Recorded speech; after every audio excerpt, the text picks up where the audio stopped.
तो कौरव सौ भाई में से दुर्योधन उठ के खड़ा होकर गरमा गल है देखा नाचे गावे वाला कृष्ण कन्हैया समझावत है या उपदेश देत हुआ कि 5 गांव हम पांचों पांडवन के दे दें ऐसे 5 गांव पांचों पांडवन के दे देवे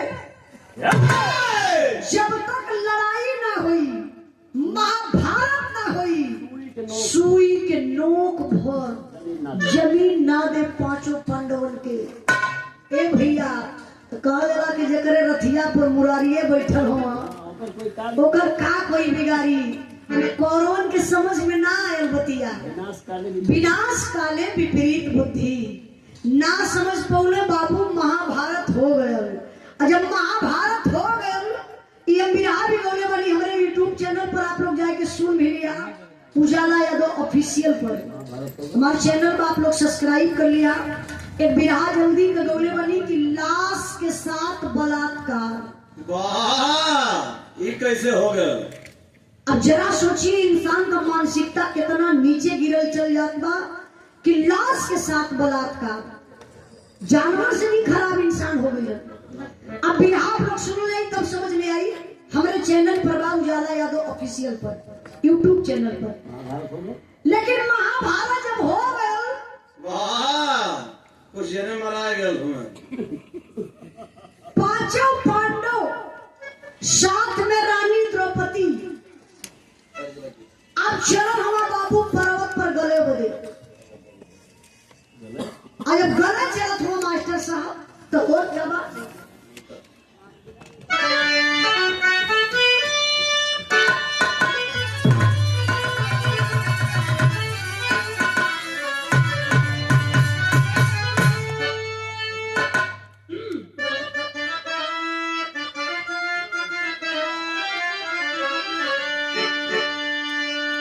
कोई पानी सा पावन तरल है नहीं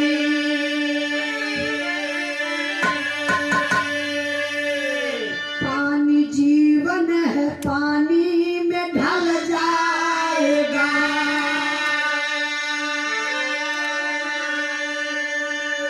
गर्दिशों में फंसा जीव मूल के अदम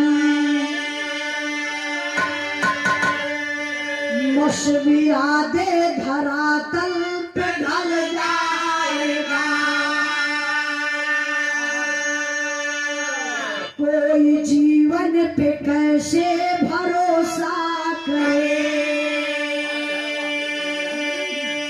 आज है या फिर किधर जाएगा अरे खूब कर तब कमाई किया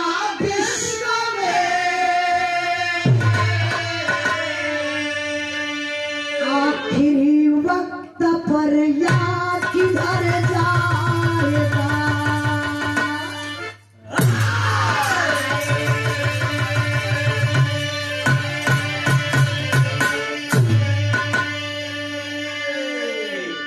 खूब करतब कमाई किया विश्व में आखिरी वक्त पर या किधर जाएगा। इंसान का जिंदगी जानत या काबा संजय भैया इंसान का जिंदगी पानी का बुल्ला बा जैसे बारिश होला बड़ा बड़ा बुल्ला पड़ला तुरंत खत्म हो जाला वही तरीके से इंसान का जिंदगी चलत बा कब कहाँ खत्म हो जाई आप लोग के खुदे ना पता और हम गावत हिला गौता कहीं मर जाई। वाह एक आध दिन देखे के भी लगा डांस करत इंसान मर गया गावत के गिरल ना भाई जल्दी है बात सही बात लेकिन इंसान का जिंदगी पानी का बुल्ला बन गए बाबू। पांचों पांडव चलत पर्वत पर गले बोले जब गले बदे चलो हम मास्टर साहब ते लाइन तर्ज लगल बा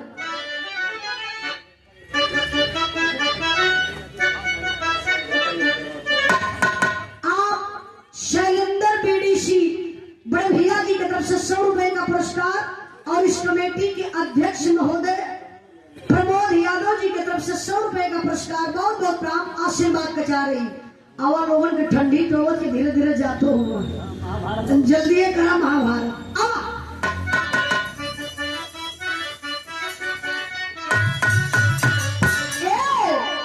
गज भर के गुजारिया गजब कर हो।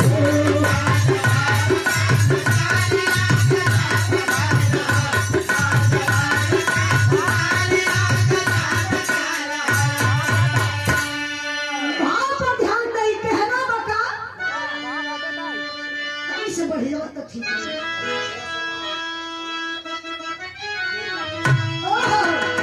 चल स्वर्गवा में तो क्या बोलावला देवता।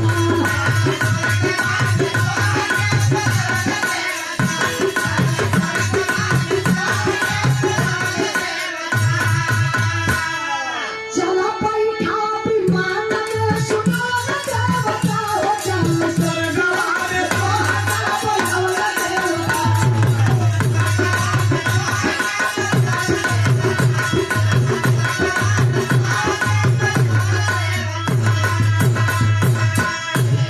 अरे कबहू न झूठ बोलल रहल सत्यवादी। चल स्वर्ग लोक खूब तारी आजादी।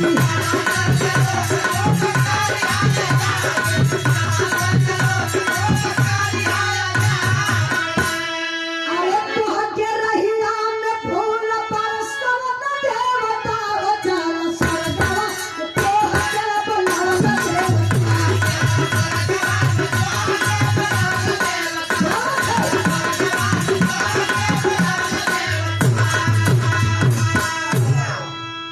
ध्यान नहीं बाबू। अब रानी द्रौपदी पांचों पांडव पर्वत पे जात हो गले बदे।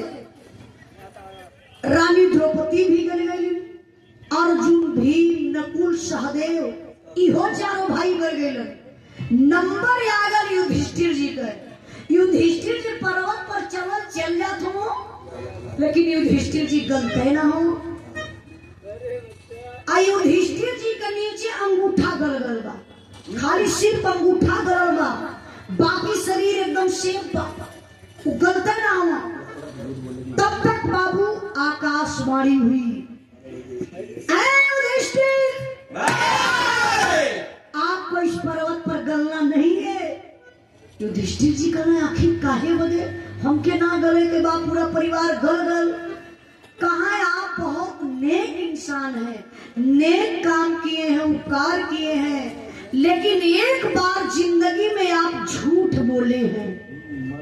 आप लोग भी ध्यान दीजिएगा, आप लोग भी हजारों झूठ बोले होगा। एक बार आप जिंदगी में झूठ बोले हैं, मरो नरो कुंजरो, वाह कि अश्वत्थामा मारा गया। आप झूठ बोले हैं, उसी के चलते आपका नीचे अंगूठा गला हुआ है।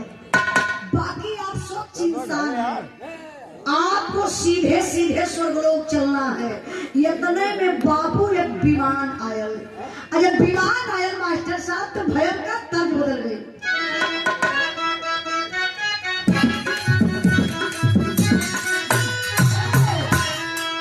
नहीं के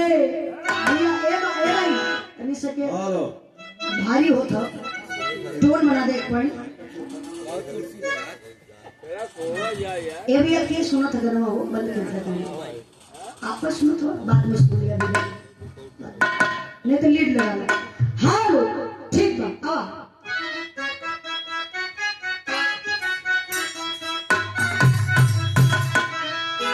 हमारे गुरुजी गीत लिखले रहना, खुशबू राज दिनेश लाल निरहुआ गौले रहना। वो समय बुढ़वा लोग खूब सौखा लाना न हो। दादो बैठा रहोगा, दादा नाराज मत हुई। उससे काहे के नाराज हुई है? दादो लोगों का जमाना रहा। इहो लोग अपने जमाना में ना प्यार करत रहना। दादा लोग भी प्यार करें। नहीं है छोले रह गया करता थोड़ा कहना जाए नहीं। दादा लोगों को भी जवानी दादा नाराज ना होगा ना बचपना याद धरा हुआ तो दादा लोग अच्छा ये लोग डरवा कुदले हुई है ना। पहले बड़ी रिस्क रहा गया। पहले प्यार में बहुत रिस्क रहा। हाँ लोकेशन ना मिल पा रहा। कैसे मोबाइल का जमाना तो दादा का तो हाँ सही बात है। संजय भैया सुन ला, पहले मोबाइल का जमाना ना रहे, चच्चा लोग दद्दा लोग आजा लोग प्यार जब करत रहा तो जे पढ़ल लिखल आए वो तो लेटर उटर से काम चलाए ले। अब एक पार्टी पढ़ल बैठे पढ़ल ही ना बात दूसरे के दिए इतनी हमारे लेटर आए पढ़ देता पढ़ दे तू के पढ़ाई। पहले के लोग जब पढ़ल लिखल रहे वो लेटर से काम चलावे। अजी अनपढ़ गंवार रहल वो प्यार कैसे करत रहल जानत हो चच्चा? हाँ खुरपा से निशान मारत छे। कहाँ आए वही टंकी के पीछे बैठल रहा। अच्छा मान लो वही निशानवा पे दूसर क्यों चल गया तो होई लाता मुक्की शुरू जे जबर पड़ती रही। ये चच्चा का मतलब रिस्क रहा है पहलो तो एक पहले का अपेक्षा प्यार सही होगा। अरे भैया तो फिट डायरेक्ट एकदम ये ना मरो ऑनलाइन होगा नीचे फोन लगा था 3 थे 4 थे 7 भजा मैंने जा तो हरो मर्डर जल्दी होई सही कहा थे ला 1 लाख की 4-6 लेकिन के धरे बाटा वो फंस गए है समय भैया लाके फंस गए। आई एक गीत लगा ए मास्टर सतन झटके मेरे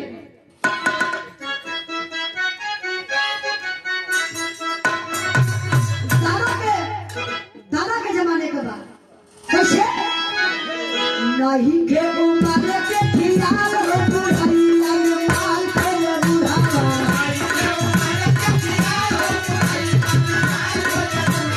नहीं के उमर के खियाल हो बुढ़ाई वहां पर आप लोग ध्यान दें उत्तर रहा है ए फूलावा का होला बरसात हो सरगवा में पार पे लगा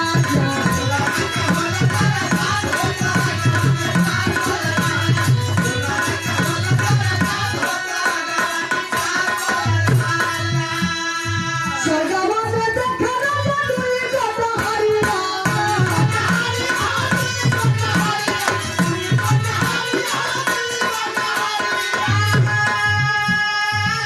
ये कथे ना राजा ये स्वर्ग का कोठरिया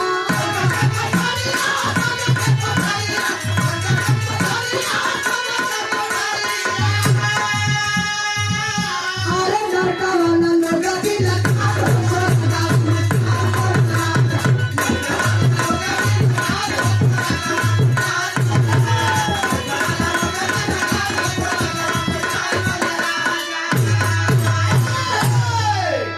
विमान आयल युधिष्ठिर जी विमान में बैठलन सीधे सीधे स्वर्गलोक गइलन। स्वर्गलोक में बड़ा प्यार दुलार मिलत बा, बड़ा आदर सत्कार होत बा, फूल माला से लोग सत्कार करत हुआ। एक सिंहासन मिलल युधिष्ठिर जी के बैठे बदे। अब युधिष्ठिर जी ऐसे पैर पे पैर चढ़ाई के कोई स्वर्गलोक में बैठल हुआ। धीरे धीरे कुछ टाइम बीतल युधिष्ठिर जी कहे कि ये तो स्वर्गलोक है, बहुत बहुत आनंद है यहाँ। थोड़ा सा मैं स्वर्गलोक का नजारा देख लेता हूँ। युधिष्ठिर जी कुछ दूरी पर गइलन तो 2 ठे रास्ता रहल, एक ठे दाहिने तरफ एक ठे बाएं तरफ। तो युधिष्ठिर जी दाहिने तरफ चल तो खूब सुंदर कोठरी बा, दरवाजा बंद बा। हल्का से दरवाजा खोलना तो देखा था कि लोग बड़ा खुश बाटे। उजाला यादव बिरहा सुनत हो बैठ के हाँ 3-4 दिन पहले गया ना स्वर्ग तब कतारे आज भेंट के क्या लगी। अब कोठरी का दरवाजा खोलना तो लोग बड़ा खुशहाल खेलत कूदत खात पियत एंजॉय करत हुआ। युधिष्ठिर जी कहना वाह वाह स्वर्गलोक वाह क्या मजा है। इतने लोग मस्ती में जी रहे हैं। तब का दारू भी चलत रहा। ठीक है नहीं करा पैसा है जा जोर से लगूंगा। अब कहा कितने अच्छे से लोग हैं स्वर्गलोक में। दरवाजा युधिष्ठिर जी बंद गई अब ना रहेगा बस बाईं तरफ चलना एकदम सेम कोठरी एकदम वैसे बा दरवाजा बंद बा। हल्का से धक्का मारला दरवाजा खुल गया। जब दरवाजा खुला तो वहां से एक आवाज होत बा बचा लो बचा लो बचा लो बचा लो। युधिष्ठिर जी कहने रही स्वर्गलोक में एक कोठरी में लोग हंस रहे हैं खेल रहे हैं एंजॉय कर रहे हैं और दूसरी कोठरी में इधर वाले तमाम रोगी हैं ये सारे पीड़ित हैं। हाँ भैया पीड़ित दोनों लोग। केहू का हाथ कटल, केहू को पैर टूटल, केहू को सर फूटल, केहू तकलीफ में, अनेकों प्रकार का तकलीफ में लोग वही नरक में पड़ल हो। युधिष्ठिर जी समझ ना पौलन। दुई कोठरी, एक में लोग हंसत हो, एक में लोग काहे पीड़ित हो। युधिष्ठिर जी अइले वही सिंहासनवा पे बैठ गेलन। यमराज जी के बनौलन। यमराज जी के जानत हुआ? हाँ भगवान का दूत। जौन पहले भैंसा से चलत रहने, वे समय जोगी बाबा के सामने से चलत हूँ। बतिया तो से बतावा लगे। ये है बताओ मैंने। महोदय इतनो मत हमार पार्टी अभी गाड़ा। हाँ अब भगवान का दूत यमराज जी, यमराज जी के जब पुरौलन युधिष्ठिर जी तक कहलन का कहलन मास्टर साहब?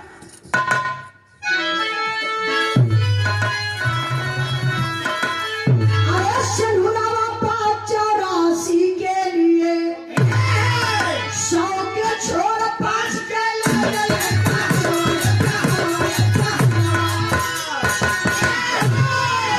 12, 13, 26, 16, 25 बनेगा अभिरंगुला। 20 बनेगा 3, 4 जबकि 13 की छलकिया। 82 के टूटे ना खो जाएगी अभी भी बात। भारत में क्या जवाब दोगे? उत्तर मांगेंगे नवाब।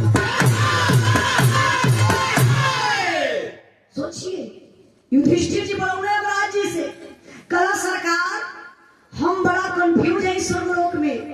यमराज जी कल काहे कंफ्यूज होगा? कल एक कोठरी देखली लोग हंसत खेलत होगा, दूसरे कोठरी में इतना लोग पीड़ित हों। आखिरकार ये तो स्वर्गलोक है ना, यहाँ दो तरीके का व्यवहार कैसा समझ में ना आवत बा। तो यमराज जी कहले कि 12, 13, 26, 16, 25 बनेगा अभिरंगुला। 20 बनेगा 3, 4 जबकि 13 की छलकिया। 82 के टूटे ना खो जाएगी अभी भी बात। 65 में क्या जवाब दोगे? उत्तर मांगेंगे नवाब। यमराज जी से कहा युधिष्ठिर जी, हे सरकार हम सीधे सीधे तो से पूछत है तो हम बुझनी बुझावत होगा। हम बुझनी मत बुझावा, बस खाली हम बता दे स्वर्गलोक बा त यहाँ 2 कोठरी बा आ 2 तरीके का काहे व्यवहार बा। अब यमराज जी के अवय के बा मृत लोक में, इनके अवय के बा यहाँ देखा लगे एक्सीडेंट करवा दी है, केहू बैठले मर जाई, केहू सुतले मर जाई। तो लोग काल ना भगवान को दोषी केहू ना बनावेला। काल रे भैया सुतले मरी गई। इना दबा के यमराज जी अइलो सुतले ही में लेके चल गए। लैट्रिन में बैठल हुआ वहीं से निकल गए प्राण। कहीं न कहीं यमराज जी आते हैं तो आपको बाबू को आपका कोई बहाना नहीं चलता, लेकर के चले जाते हैं। अब नहीं, अब यहाँ देखो यमराज जी के मृत लोक में अवय के बाद युधिष्ठिर जी बात अपन बढ़ौले जात हुआ। कहना सरकार जब ने बतैबा ना तब ने हम ताके जा ही न देवे। तब यमराज जी फिर बतावत हुआ युधिष्ठिर जी से कि स्वर्गलोक में कोठरी कैसा रहा।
आप ना बुझत है ईश्वर लोक बा।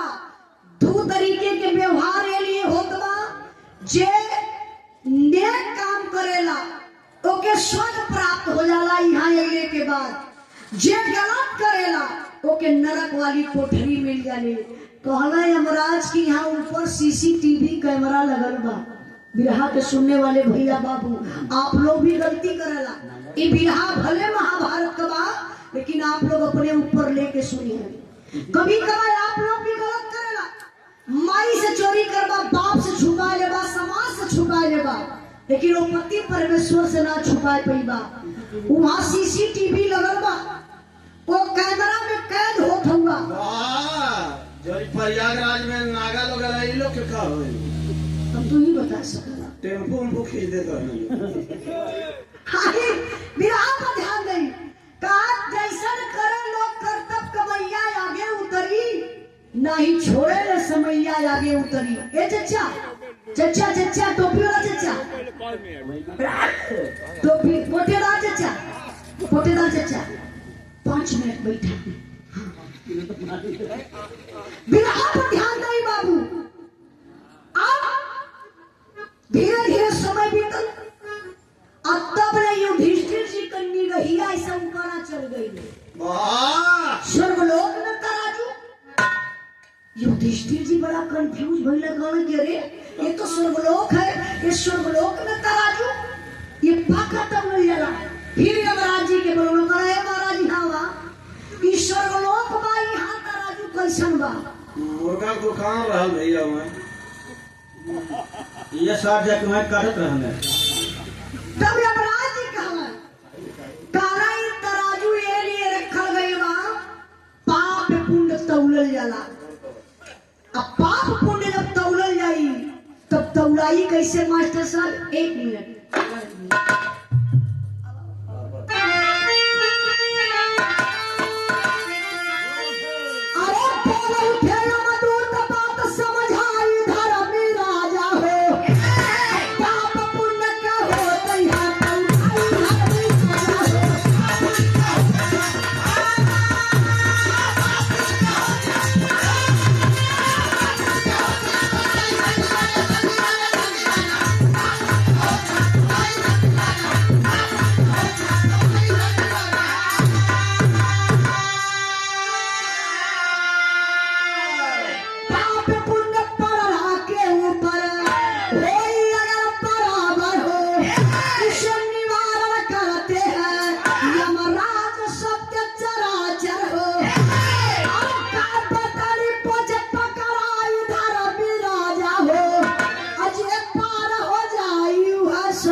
जय सिंह प्रधान कोतारी के धरती से।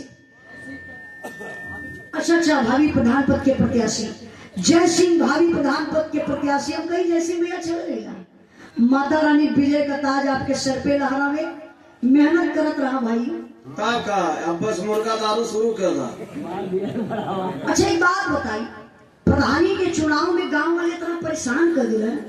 प्रधान बेचारा जीतने के बाद कुछ कोई भी गांव में चाहना तो ना कर पावा। जान तो कहे चुनाव होगा महा अये गांव में लड़त हुआ जय सिंह भैया मिलत ना हुआ। बस वो मोर काले को मिलत ना हुआ, 70 वाली चाहिए। तो यो कहिए चला चाचा मिलब बहनी चौराहा पे, उनका मजबूरी हो। अब ना दी है ना कहिए तो अब जय सिंह का खातिर दूसर के बोल के भले ना जीत, लेकिन उन्होंने कहेंगे कहा भैया जैसे मिलल लड़ा खम्भा था तो ठंडा पड़ा हवाई खम्भा था में पिए लगा बड़ी मजा आई। मतलब तो ठंडा हुआ।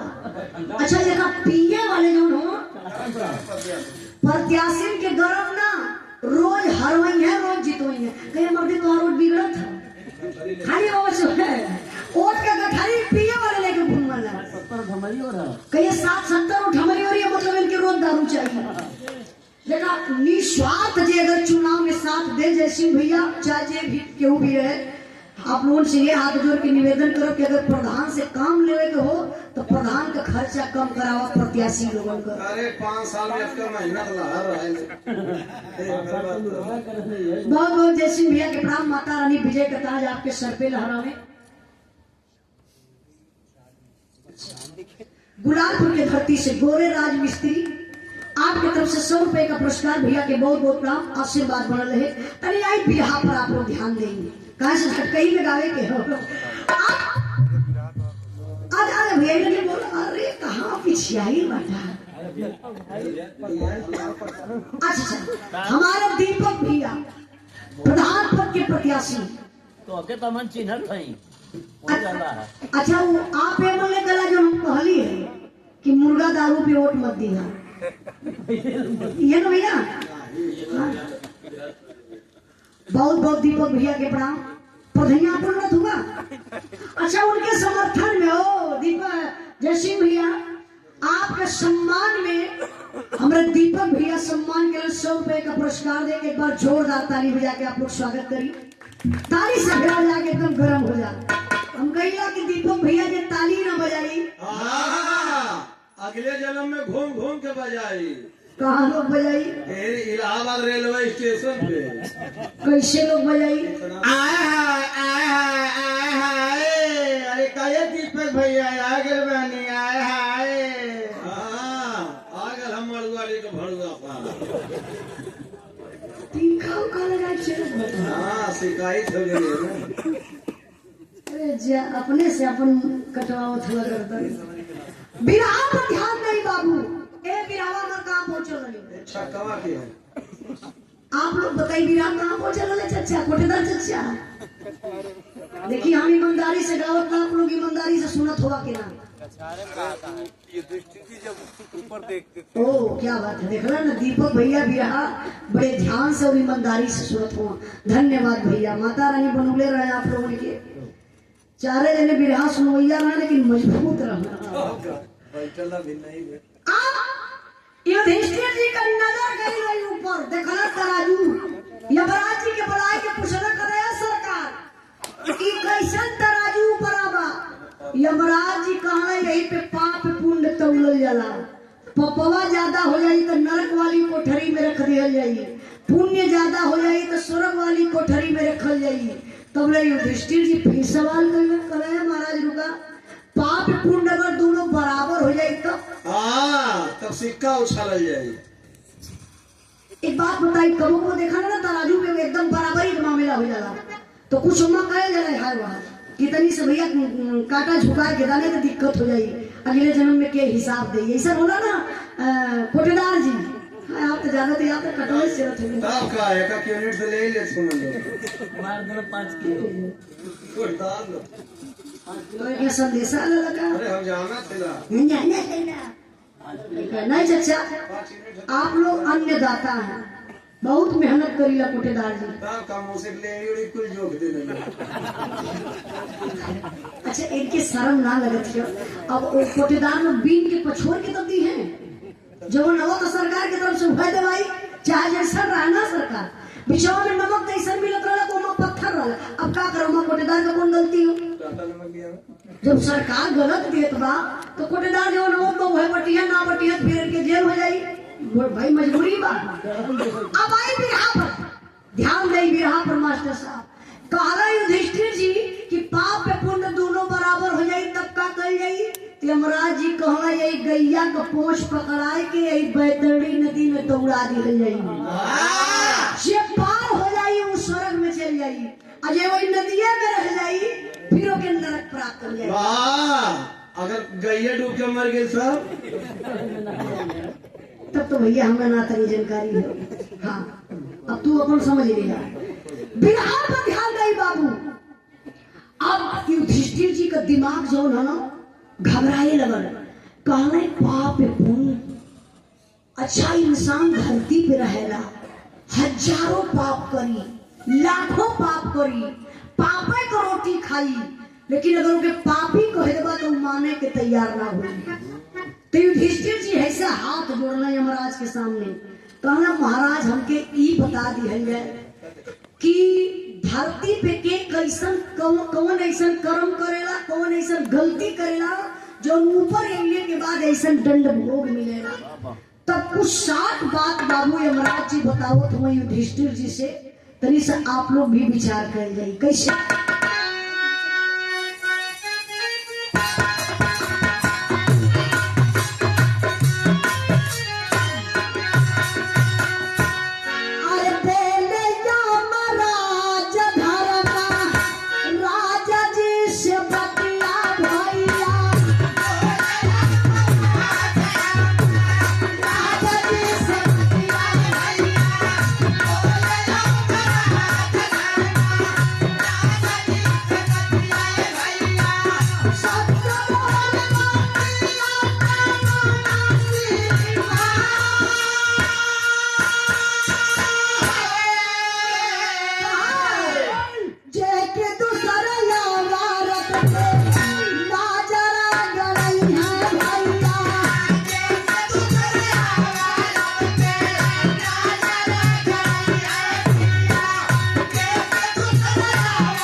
जेकी दूसरे औरत पे नजरें गड़ी है।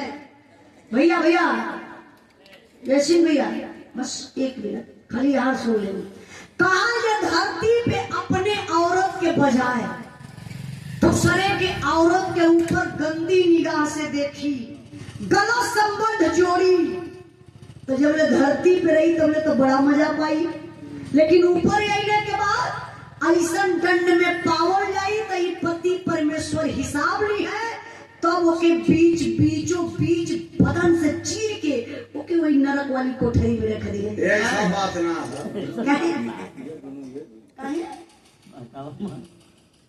कहीं ऐसा बात ना भाई। हाँ इतने तक ना देखलू कौन लेता है? मनोहरलाल धाकड़ रोडवा हिला डाले। हाँ धाकड़ काट आप लोग जानत होगी ना, उसे सब वही जानत भाई। एमपी के धाकड़ रहना ऊँट लेके साथ चलत रहना। अरे धन्य प्रभु जाएगा कुल बात छोड़ा। वह कैमरा ना लगला का रोडवा पे देखी कहा जो झूठ बोल के सब काम बनाई ओकर जुबान काट ली जाई, नरक वाली कोठरी में रख दी जाई। जो दोस्त के साथे दगेबाजी करी धोखेबाजी करी ओके लोहे का चना दी जाई चबाए बदे। कहा इतना ना जो सुरा सुंदरी के चक्कर में जाई के कोठा पर जाई ओके खड़े खड़े आग में झुलसा दिया जाई और ले जाए के नरक वाली कोठरी में रख दी जाई। अरे बाप रे पप्पा जब इतनी बात युधिष्ठिर जी सुनलन तब उनका कलेजा हिलने लगल, याद करे लगल। और सच्चाई भी बा, अगर गलत आदमी के गलत कह देबा तो मानी ना, चोर के चोर कहदा तो कबो जिंदगी में ना मानी कि हम चोर बनी। आज युधिष्ठिर जी सोचे लगलन कि धरती पे इतना लोग गलत करेला, यहाँ आने के बाद इतना दंड भोग मिलत बा। हाथ जोड़ लेने यमराज जी के सामने कहना प्रभु जी हमार बतिया मान लेंगे। कहना कि जितना नरकवासी हम सबके ले चल के स्वर्ग वाली कोठरी में कर देंगे। तो यमराज जी सोचे लगल कि अगर मैं ऐसा काम कर देता हूँ कि नरकवासियों को स्वर्ग में रख देता हूँ तो धरती पे और अत्याचार होके लगी, जो कुछ सच्चाई बचल हो वो % खत्म हो जाएगी। पर ऐसा नहीं हो सकता है। तभी युधिष्ठिर जी कहे महाराज जब ऐसा ना हुई तो हमारे बड़ी दया लगत हो, हम स्वर्ग में ना रहबे, हम कोई नरकवा में स्थान दे दी, वही नरकवा में हम रहबे। अरे भैया नरकवा मजा है ना, कहीं उमर रंगारंग कार्यक्रम चले, कुछ कर पाप ना लगी। दारू मुर्गा कुछ नहीं। चच्चा कोटदा चच्चा गरीब मर जाई है ना, तो ना जैसे भैया इनके नरकवा में जगह मिली, इनके स्वर्गवा में जगह मिली। वही गेटवे